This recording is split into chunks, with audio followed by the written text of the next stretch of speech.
Know your own mind, and you will be as wise as the sages. When Viktor Frankl was sent to a Nazi concentration camp during World War II, everything that defined a human life was stripped away: his freedom, his profession, his family, even his name. He was reduced to a number. Guards controlled when he slept, what little he ate, and whether he lived another day. Yet inside that place of unimaginable suffering, Frankl discovered something no one could take from him: his own mind.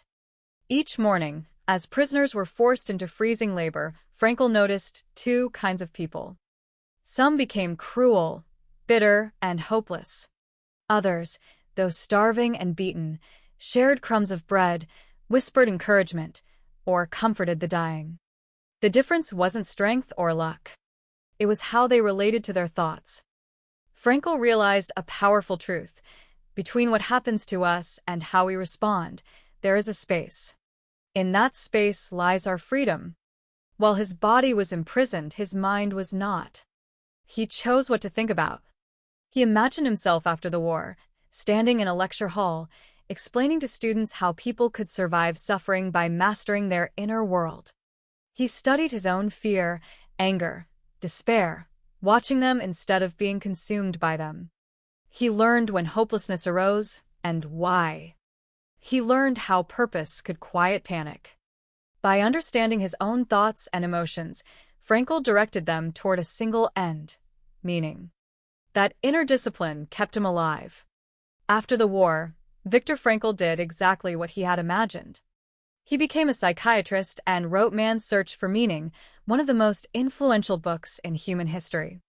His work has helped millions understand that while we cannot always choose our circumstances, we can always choose our mindset. Frankl didn't gain wisdom from comfort or ease. He gained it by studying himself in silence, by taking charge of his mind when everything else was out of his control. His life stands as living proof of this truth. When you know your own mind, you become unbreakable. When you take charge of your thoughts, you take charge of your life. And no one, no prison, no war, no hardship can take that power away from you. When you take charge of your mind, you take charge of your life. When you understand your thoughts, feelings, emotions, and desires, you can direct them to any end you choose. Wisdom comes from taking the time to study yourself, to know why you are the person you are. Taking charge of your mind is a thoughtful, reflective, solitary process. Only you can come to understand the complex inner workings of your own mind, and you must be willing to spend the time and effort that gaining such insight requires.